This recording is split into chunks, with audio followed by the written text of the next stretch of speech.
जब भी कोई बिजनेस स्टार्ट करने का सोचता है तो यूजुअली सब फूड इंडस्ट्री, कॉस्मेटिक, क्लोथिंग इसी में सोचते हैं। और कौन सी इंडस्ट्रीज है जो वो एक्सप्लोर कर सकते हैं, जो ग्रोइंग है और जिसमें लोगों को बिजनेस करना चाहिए? Okay so as you said कि मेजरली अगर आप देखेंगे कि कोई भी अगर न्यू बिजनेस में उतरना चाहता है इंडिया में स्पेसिफिकली, तो हमारे यहाँ पे लोग काफ़ी इजी समझते हैं एक क्लोथिंग बिजनेस को, और एक कॉस्मेटिक बिजनेस को, और या फिर फूड बिजनेस को। ठीक है, मेजरली आप यही देखेंगे कोई भी स्टार्टअप्स आ रहा है या कोई भी न्यू बिजनेस ओपन करना चाहता है, ऑनलाइन हो या ऑफलाइन, आप देखेंगे मेजरली लोग इसी के बारे में सोचते हैं।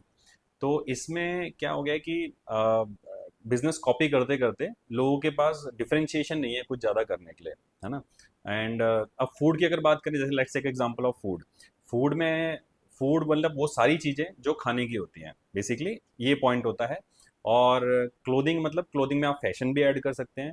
वो भी जितने भी आपके एसेसरीज होती हैं फैशन या क्लोथिंग होते हैं, उसमें वेस्टर्न, इंडियन, एथनिक, आप हर तरह की चीज़ें कंसिडर कर सकते हैं। ठीक है। और cosmetic like whatever related to the hair, skin, body, ये सब आप उसमें कंसिडर कर सकते हैं। तो इन सब की अगर आप मेन कैटेगरी और सब कैटेगरीज को देखेंगे, तो ये ज़्यादातर ब्रांड्स इसी में हैं। इसी में ही वो थोड़ा ट्विस्ट करके बेचते रहते हैं, पैकेजिंग के ऊपर बेचते रहते हैं। ठीक है। इसमें बहुत ज़्यादा स्कोप या मार्केट बड़ा है, no doubt Indian market is very big.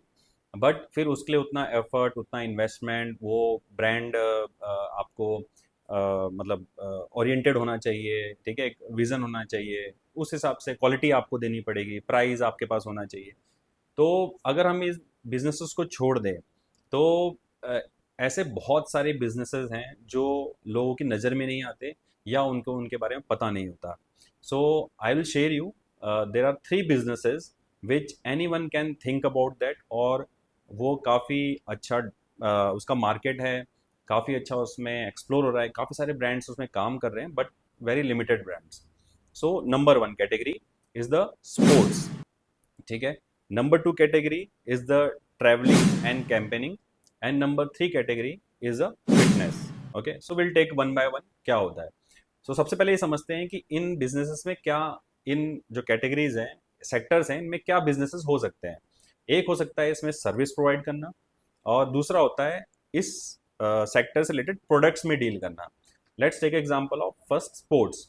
अभी स्पोर्ट्स अगर मैं बिजनेस में उतरना चाहता हूँ, फर्स्ट ऑफ ऑल मुझे ये समझना है कि स्पोर्ट्स क्यों एक अच्छा सेक्टर है। तो स्पोर्ट्स में एक अच्छा सेक्टर इसलिए है कि जो आजकल आप देखते हैं कि कॉलेजेस हैं या स्कूल्स हैं, वहाँ पे इतनी फैसिलिटीज़ नहीं है। They don't have big grounds, they don't have that kind of teachers, right. तो एवरी पेरेंट्स वांट कि जो उनके बच्चे हैं वो स्टडी के साथ साथ एक स्पोर्ट्स में रहे। मे बी वो अ, आगे जाके अच्छा करें ना करें, बट फॉर द वो उनकी स्ट्रेंथ के लिए, बिल्डअप के लिए, वो चाहते हैं कि किसी ना किसी स्पोर्ट्स में इन्वॉल्व हो। ठीक है। दूसरा, जो एक एज होती है 35-40, जो पुराने लोग काफ़ी स्पोर्ट्स खेल चुके हैं लेकिन ड्यूरिंग देयर लाइफस्टाइल अब नहीं उनको मिलता था, तो वो चाहते हैं कि अब ऐसा कोई स्पोर्ट्स मिले जहाँ पे वो आफ्टर द जॉब या वीकेंड्स पे खेल सकें। चाहे वो एक क्रिकेट हो सकता है, नेट क्रिकेट्स आजकल चलते हैं, पिकल बॉल जैसी चीज़ें होती हैं, राइट, बैडमिंटन्स होते हैं, स्विमिंग्स होते हैं।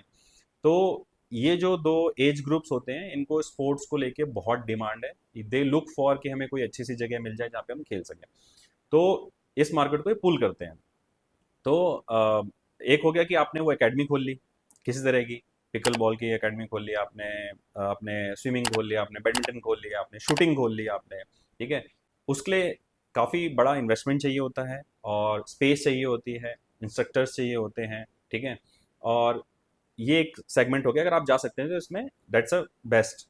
नंबर टू होता है इससे रिलेटेड प्रोडक्ट्स बेचना। अब इसका मार्केट इतना है कि आप जानते हैं कि मोर देन आई थिंक मेरी नज़र में 50+ स्पोर्ट्स कैटेगरीज हैं अलग अलग। ठीक है।